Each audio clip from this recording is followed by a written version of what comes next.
Hello, hello, hello. Week 18, Wildcard Weekend, reality football.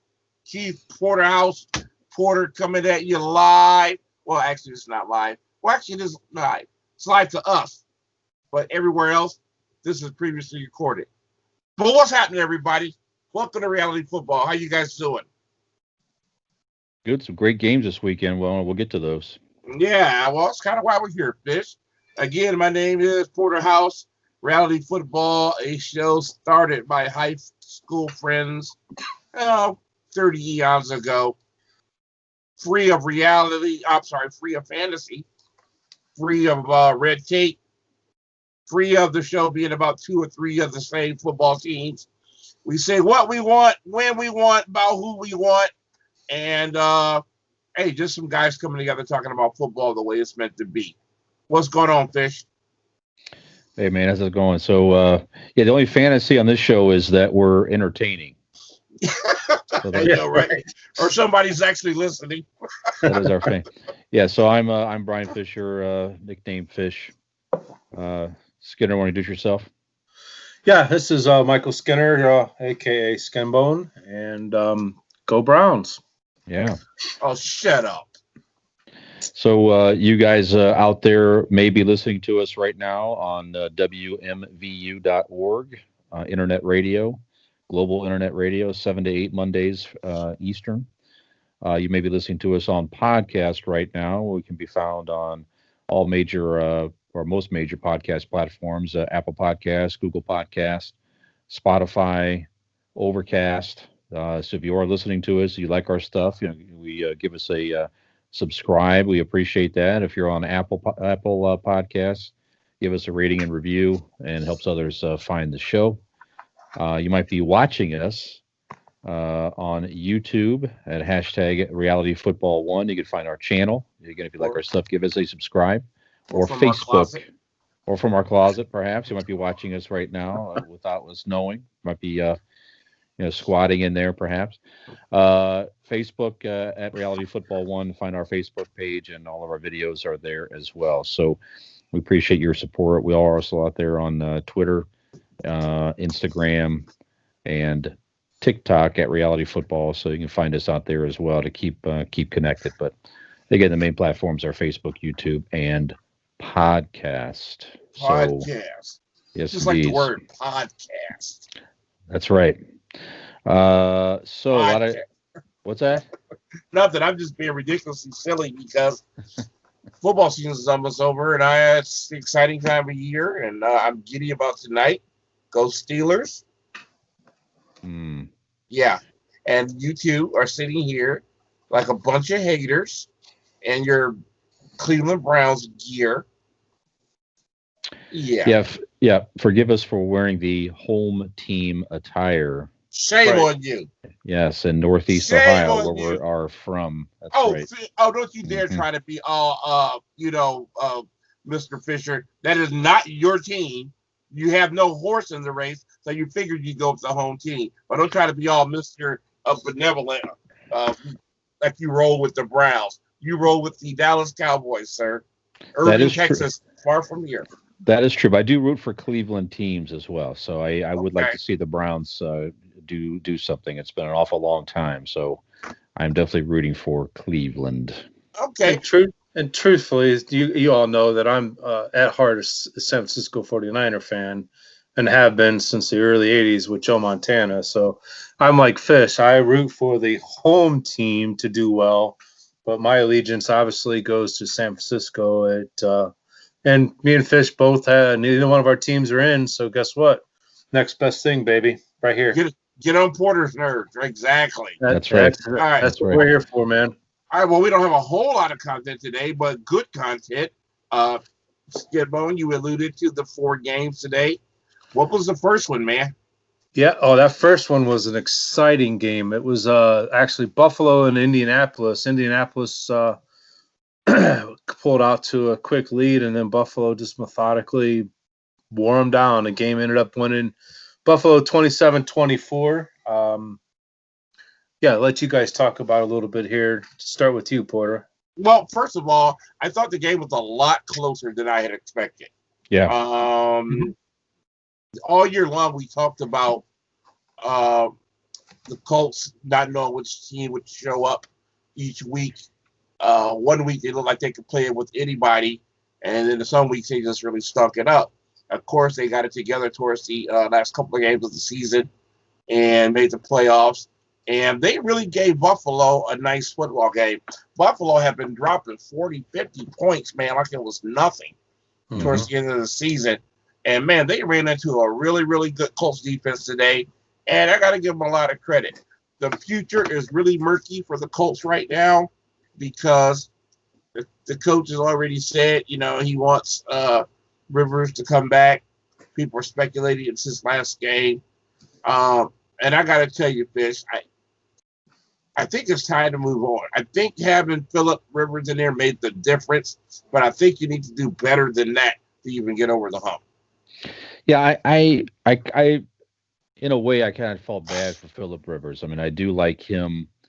I like his fiery attitude and all that stuff. I mean, he actually had a good game. I mean, he had 309 yards passing, 2 touchdowns, no turnover. So, you know, we talked about that all season when which Phillip Rivers will show up. If the good Rivers shows up, the Colts are tough, and that's the team that showed up there, and he just got outmatched a little bit. So, I mean, maybe he's encouraged to come back for Coach Reich, and maybe he can help mentor the next. But I don't know. If I'm him, I would be inclined to try to give it one more run in Indianapolis because they certainly gave the Bills all they can handle. But and for Josh Allen, I mean, a great game for him. I mean, last season, you know, you kind of saw him tense up and the stress of the playoffs and the moment and all of that, where he could have easily reverted to that on Saturday, and he sure didn't. So he stepped up and had a great game with,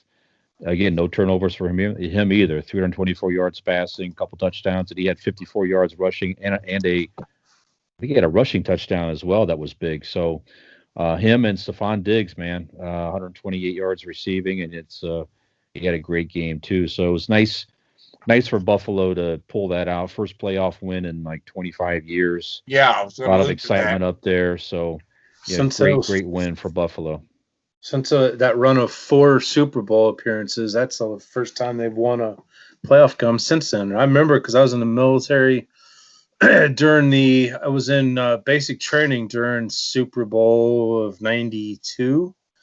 I remember it was Buffalo against the Giants that year. I remember listening to it on the radio. But, Josh Allen, he was calm, cool, and collected yesterday, and it was a totally different Josh Allen than we saw last year in playoff time. So, good for him. He's really matured, and he's definitely the future in Buffalo. Sure, and COVID has caused a lot bigger problems in the world than football. But because we are talking about football, it kind of stinks that you see teams like Buffalo, Cleveland making these achievements that they haven't made in years, but cannot celebrate like normal. I'm sure if the fans were allowed in the stands with Buffalo making the playoffs the first time since the 90s, it'd be some party, man, I tell you. Bills Mafia, as they call it. Yeah, that place would have been wild. A lot of table smashing. Yeah. What else you got, Stan? The second game yesterday, which probably out of the 4 was the most disappointing, only because I think I even told you guys Seattle. I think the words you're looking for is shocking. Because Los Angeles Rams put it to Seattle. The score was 30-20, but it wasn't that close. I am literally blown away, and that takes a lot of wind. You see what the scale said earlier. But, man, I tell you what, Sean McVay knows how to coach a football team and get a team ready. Oh, he sure does. Even with their deficiencies in defense, this is a Seattle team that can light you up offensively. Boy, he had that defense ready, and they put 30 points on the board, too, as well. Kudos, and I hate using that word, such a cliche, but kudos to the Los Angeles Rams. Yeah, they started the game with some apprehension there, right? Because Goff had to have thumb surgery over the last week, and they had the backup start, and then he got hurt, and Goff came in, and he had a pretty gutsy game out there Very with gutsy. and then the Rams defense too had that pick six, and that was pretty big, and that was definitely pivotal at the end of the game. So, and Akers had a hell of a game running for the Rams, 131 yards, touchdown. So, credit their defense Good for really, him. and their rushing attack, and Goff not just not out there making a bunch of mistakes. He had a hard, he didn't have a great game, but certainly played well enough to win. And then Wilson, I don't know, Seattle just it's a lackluster game. He had a turnover with it, again, obviously the pick six, and I don't know. I think the preparation and the team that was better coached pulled that game out on Saturday. To me. And that's saying a lot considering who the coach of the Seattle Seahawks is. Absolutely. And there was a point in time throughout the season where we thought Russell Wilson could do no wrong. Yeah. So, wow. Yeah, I was sitting there watching a game with my daughter, Brianna, who's a big, huge Seattle fan because she lived there for the last 9 years. And I was watching it with her, and I kept watching Metcalf. He was just getting hammered by the defensive backs. It didn't matter who was covering him. He just could not get open. He could not catch the ball because he had two guys on him at all times. So kudos to, like you said, kudos to the defense of the Rams because they played a heck of a game. Mm-hmm. Yeah, very good. I'm very curious to see how far the Rams go. This is a very curious team. Of course, they had the Super Bowl run year, and then they came back, lots of injuries, and they kind of fell off the radar for a little bit. And then, of course, when we saw, trade away their star running back, we kind of thought they were kind of rebuilding. They just kind of were like an also ran. And they weren't the hottest team in the league and none of that stuff. But here they are back again. Second round of the playoffs, man. Really, really, really proud of them. Mm-hmm. I have to agree with you there. Yeah. The last game of the evening last night was the Tampa Bay versus that team in Washington, D.C. And that ended up being a really good game. Yeah, surprisingly entertaining. Yeah. The Washington football team looks like they'll be competitive in the years to come. Absolutely. That Taylor Heineke kid, right? Am I saying his name correctly? Yeah. I think so, yeah. Came from the CFL or XFL? Where did he come from? Yeah. Well, let's hold the awards just yet, because he came from nowhere. Nobody had any film on the guy, but he did do a great job. And I don't know, Alex Smith's going to be in there next year, whatever, but they certainly have a young, hungry defense that has an attitude problem. I love defenses like that. Don't like anybody, not even their own mamas, and they're fast and they hit hard. Here comes Washington, man. Who'd have thunk it? Yeah, they definitely look. At the moment, of course, they won the NFC least, I guess, but they look like they're going to be in a good position next year to really compete in that division for sure. So, and that Heineke kid, you found out after the game, he played in most of the second half with something dislocated in the shoulder. Yeah, and he still came out there and played. So wow, and they had a chance to win. It came down to their last drive. They had a chance to tie that game up, and it just a little bit too much for them. But Tampa Bay, though, man, I don't know. Of the NFC teams so far, now the Saints are playing now, but as we film this, but Tampa Bay looked like the best NFC team to me yesterday. Their offensive line really contained Chase Young and the Redskins rush. Brady, as we all know for years, if he has time to, stand in the pocket and throw, right, he's, one of the best that's ever played the game. So he had a great game, no turnovers. Fournette came in. It looked like it was routine. It did. Pitch and catch. Yeah. Tampa Bay has an embarrassment of riches right now. I think this is the most dangerous team, or one of. You have to watch out for, because they don't look like they're playing on all cylinders because they don't have to. The moment they have to, wow. Oldest player that ever had played a playoff game, Tom Brady, last night. The guy behind him, I think they showed a stat, was George Blanda. Yeah, like Blanda. 1966, something like that. And it's funny, they just put the pictures up between the two guys. You know, a 40-some-year-old George Blanda does not look like a 40-some-year-old Tom Brady. It was I'll it bet, was buddy. a little bit different all those years. You There know, was some with hard miles back then in the 40s, man. You would expect it, like, drinking beer and Yeah. smoking cigarettes and then going to practice. Yeah, that's what I was looking for. There's this shot of Blanda with a cigarette in his mouth. Yeah.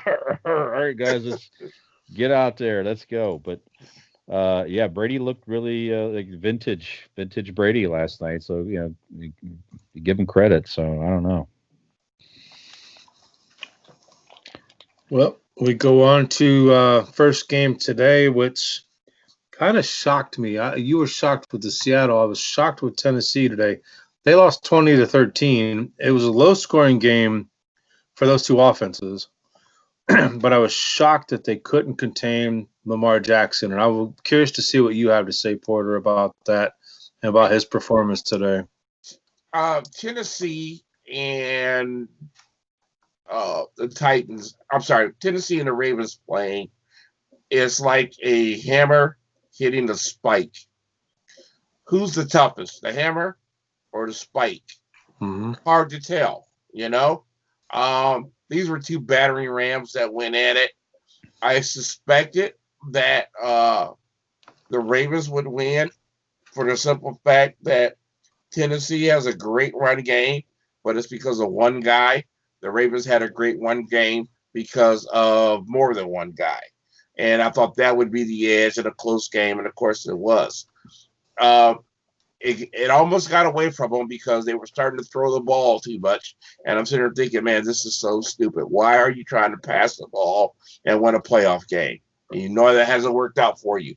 But they stayed true to themselves and kept on running the football. Lamar Jackson said, I'm going to be Lamar Jackson and not try to be, Joe Montana. And he played his game. And, of course, he was so happy before the game. He had alluded to that he didn't want to hear about nothing except winning his first playoff game. And, of course, after the game, he was so excited. He said that it was so electric, the fact that he not only won his first playoff game, but he's now even able to pronounce the word electric. So that was milestones. That's pretty good. Yeah. That's pretty good. Yeah. Like you say, just too much Lamar Jackson, 136 yards rushing. When your quarterback's running that many yards, what are you going to do, man? It's hard to beat. It's hard what to beat. What are you going to do? Yeah. Derrick Henry, not at just under 100 yards rushing, under 50 yards rushing with like 2 yards average or something like that. And you contain him like that, you're going to be from Tennessee. It's going to be hard for them to win a game. So. Yeah, very hard. Oh, well. A little disappointing though. I thought Tennessee would pull that out, but did you? Yeah, I did. I could have went either way, but I thought the Ravens would do it in a close one. Yeah. Yep. Yeah, the only thing I have to take away is we keep talking about those that are saying dumb things at the wrong time. Did you see what they did at the end of that game? They went out to the 50-yard line and stomped on Tennessee's logo. Very classless. Did Where Tennessee do do that? People come from? Didn't Tennessee do that though when they came into Baltimore? I don't know the answer to that. I'm pretty sure that they're all stupid. I thought Vrabel had them go out and do that for the Baltimore game to fire up the team. Oh yeah, remember Vrabel had to go out and do their exercise warm-ups or routine. something. Yeah. Oh, you know what? Yeah. They did do that. But do you retaliate like that on a main stage like this in the playoffs? Is that classless? Is that purposeful? I mean, they could have done something different, maybe. Like I was going to say, I wouldn't call it classless. I'd call it more childish than anything. Yeah. I thought the way Vrabel did it was kind of slick. He pushed his team out the front door and closed the door and locked it. Mm-hmm. You know what I'm saying? Like, go fight. And he had to do what he had to do to motivate his team. I thought they could have been been a little more creative about it, but it is what it is. Right. Well, we could probably talk about this one. There's 7 minutes to go, real time here with the New Orleans Saints and Chicago Cubs. Chicago Bears. Bears just have no offense today at all. I've been watching this game from the beginning, and the Saints are doing just enough, but certainly more than enough to, I think, win this game. What do you think? This game is academic. It just had to be played because there was nobody else to put in that seeding. And the Bears didn't have a chance coming into this football game. Glad to see Mr. Trubisky have an opportunity to play the playoffs. I still believe in this kid one day, but this is just a waste of time. So now we're going to get Brady and Breeze 3 next week, correct, for the season? Yeah, if this game finishes out, that is correct. Brady versus Breeze 3, just like we've got Browns versus Steelers 3 here at 8:15. But just looking at Chicago, is Mitch Trubisky going to be there next year? Is he the starter next year in Chicago? What do you see happening with that? Well, I thought he was completely ruined after they had went back and forth. The kid is showing more mental toughness than who would have thought. And so good for him. But I think at this point in time, they're going to have to cut their losses and redo their entire quarterback room. That's the way I feel about it. Foles is not the answer. Trubisky, what are you going to tell him? He's the future. I mean, what do you say to this guy? You got to start all over in your entire quarterback room. So I don't see him being there next year, or Foles. See, I do. I think that him winning the last 4 games of the season they lost the last one, but 4 of the last 5 or something like that, to even give them an opportunity to play in the playoffs. I think that he saved his job, and I think the coach realizes he saved his job. That would be as great. well. I would be great. I would love it. So, but I agree. If Foles is not the end, I mean, they have to let him. Wouldn't surprise me. He winds up back in Philadelphia yet again as a backup role or something. I don't know, but Or you have a statue